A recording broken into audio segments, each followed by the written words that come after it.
A lot of my write-off was depreciation and other things that Hillary, as a senator, allowed. And she'll always allow it because the people that give her all this money, they want it.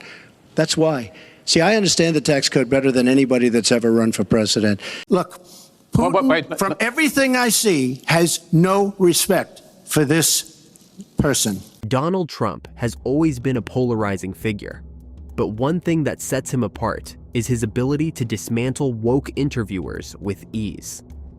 Whether it's calling out media bias, challenging political correctness, or exposing hypocrisy, Trump never holds back. In this video, we will highlight some of the most memorable moments where Trump obliterated woke reporters, leaving them speechless and the audience entertained. Did you use that $916 million loss to avoid paying personal federal income taxes? Of course I do. Of course I do. And so do all of her donors, or most of her donors. I know many of her donors. First, let's talk about an interview where Trump immediately spotted the bias and didn't hesitate to call it out. When an ABC News journalist began questioning him with an aggressive tone, skipping even the basic courtesy of a greeting, Trump wasted no time in pointing out the disrespect. Now that you are asking black supporters to vote for you, why should black voters trust you after you have used language like that? Well, first of all, I don't think I've ever been asked a question in such a horrible manner. First question. You don't even say, hello, how are you? Are you with ABC? Because I think they're a fake news network, a terrible network. The interviewer accused him of making false claims about his rivals and using racially charged language. However, instead of letting the reporter control the narrative, Trump called them out for their rudeness. He highlighted how biased their framing was and refused to engage with their unfair premise. I think it's disgraceful that I came here in good spirit. I love the black population of this country. I've done so much for the black population of this country, including employment, including opportunity zones with Senator Tim Scott of South Carolina, which is one of the greatest programs ever for black workers and black entrepreneurs.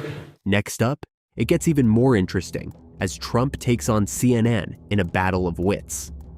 Trump's interactions with CNN reporters are always fiery, but this particular exchange took the confrontation to another level. During a discussion about classified documents, a CNN interviewer kept interrupting Trump, insisting he answer in their preferred way. New tonight, a source telling CNN the DOJ demanding in recent weeks that the former president return any classified documents he still has, making clear that they don't believe he's returned everything he took when he left the White House. Did you catch that? In recent weeks. So after 18 months of efforts by the federal government, after the FBI's search of Mar-a-Lago, the DOJ believes he still hasn't turned over everything he was supposed to. Trump, never one to back down, responded with his classic sharp wit. He pointed out how the interviewer was being combative rather than professional, before dismissing them as a nasty person. The clip quickly went viral, with viewers appreciating his refusal to be talked down to. But CNN isn't the only place where Trump has faced biased questions.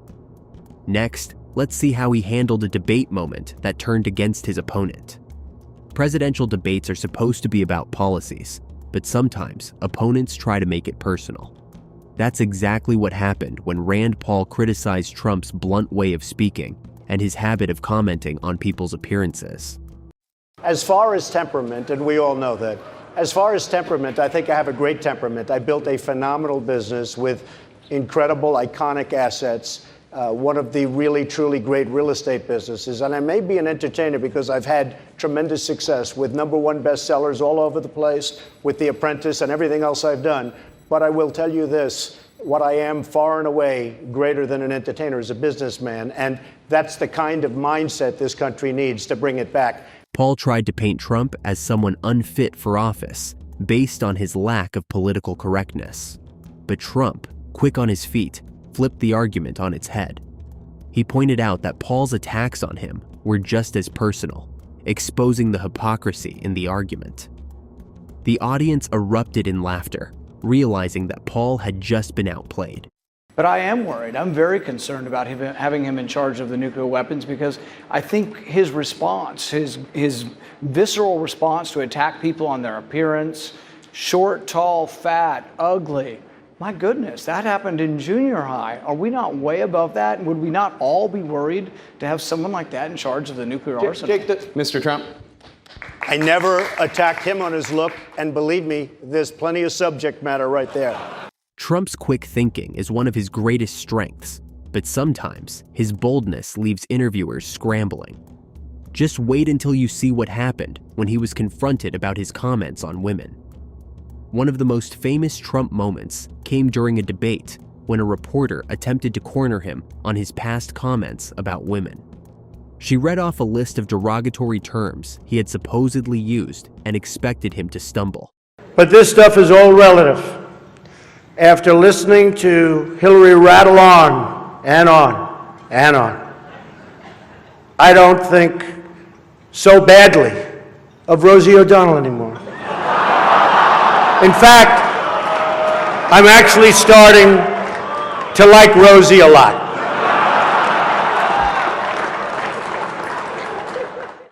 Instead, Trump delivered one of his most iconic responses. He clarified that the comment in question was aimed at Rosie O'Donnell, turning the audience's reaction in his favor. His ability to take what was meant as a serious attack and turn it into humor was masterful. You've called women you don't like fat pigs, dogs, slobs, and disgusting animals. Your Twitter account... Only Rosie O'Donnell. No, it wasn't. While this moment became legendary, it wasn't the last time Trump would turn the tables on a gotcha question. Next, we look at how he turned a tax debate into a masterclass on the system itself. Taxes have always been a contentious issue in presidential debates, and when Trump was asked whether he had avoided paying federal income taxes, the moderator expected him to be defensive. Did you use that $916 million loss to avoid paying personal federal income taxes? Of course I do. Of course I do. And so do all of her donors, or most of her donors. I know many of her donors. Her donors took massive tax write-offs. So have a you lot not of paid my personal federal income taxes? A lot of my write-off was depreciation and other things that Hillary, as a senator, allowed. And she'll always allow it, because the people that give her all this money, they want it. That's why. See, I understand the tax code better than anybody that's ever run for president. Instead, Trump admitted to using legal tax deductions, just like many of Hillary Clinton's donors. He took the moment to highlight how politicians, including Clinton, have done nothing to fix the system they criticize. By turning the attack into an indictment of his opponents, Trump once again came out on top. Hillary Clinton, and it's extremely complex, Hillary Clinton has friends that want all of these provisions, including they want the carried interest provision, which is very important to Wall Street people, but they really want the carried interest provision, which I believe Hillary's leaving. It's very interesting why she's leaving carried interest. But I will tell you that, number one, I pay tremendous numbers of taxes. I absolutely used it, and so did Warren Buffett, and so did George Soros, and so did many of the other people. Trump's ability to expose hypocrisy isn't limited to tax discussions. Up next, let's look at how he handled another tense moment with Hillary. One of the most unforgettable debate moments came when Hillary Clinton accused Trump of lacking the temperament to be president. She suggested that someone like him should never be in charge of the law. It's just awfully good that someone with the temperament of Donald Trump is not in charge of the law in our country. Yeah, because you'd be in jail. Secretary Clinton. Without missing a beat, Trump delivered a brutal comeback that left the audience stunned.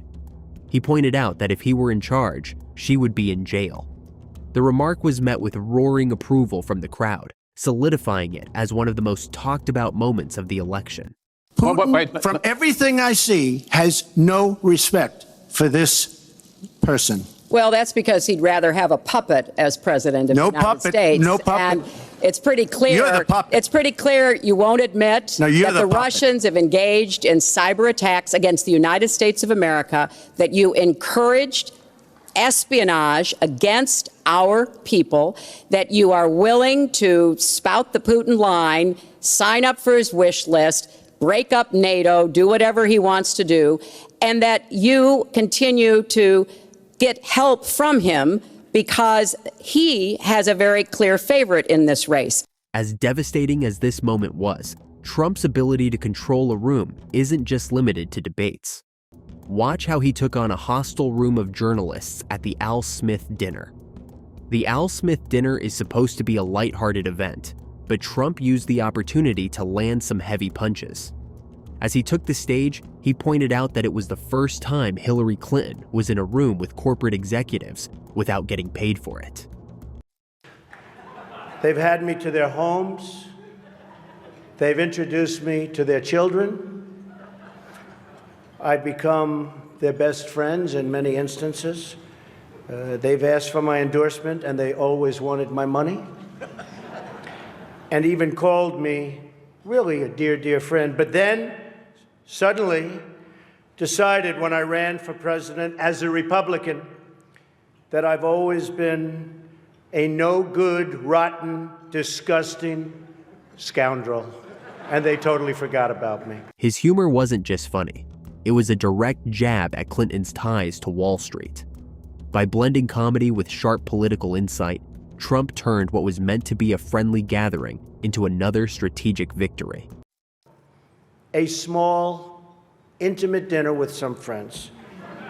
Or as Hillary calls it, her largest crowd of the season.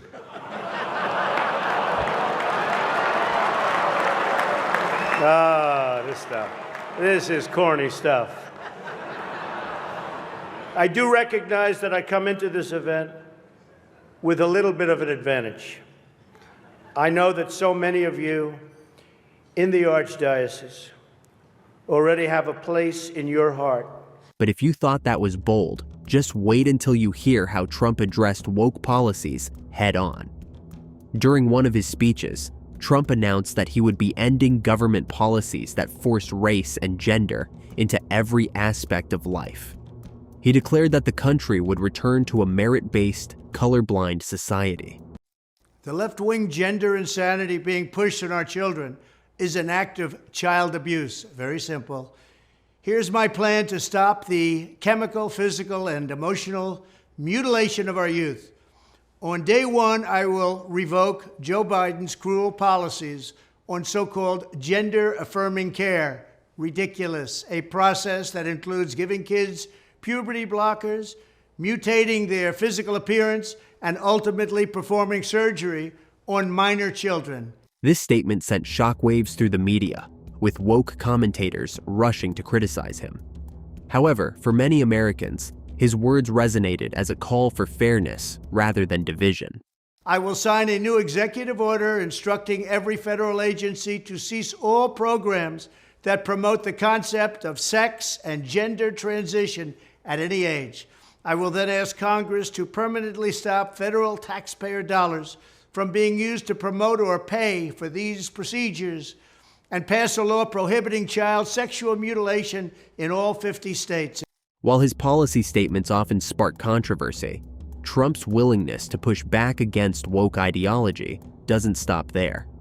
Next, let's look at how he handled accusations of racism from the press. One of the most heated exchanges Trump has ever had with the media came when he was accused of telling 4 congresswomen of color to go back to their home countries. The interviewer attempted to frame the comment as racist and demanded an explanation. President Trump today trying to stoke conflict between House Speaker Nancy Pelosi and 4 minority liberal congresswomen. Tweeting, "Go back and help fix the totally broken and crime-infested places from which they came." Mr. Trump added, "So interesting to see progressive Democrat congresswomen who originally came from countries whose governments are a complete and total catastrophe." The president has singled out one of the women, Miss Omar, before. She's from Somalia, the only one of the 4 congresswomen born outside the United States. Trump, however, didn't apologize or backtrack. Instead, he doubled down, stating that if someone hates America, they are free to leave. His refusal to cave to media pressure made headlines, and while critics fumed, his supporters saw it as another example of him standing firm. I'm looking at this Omar from Minnesota. She shouldn't even be in office.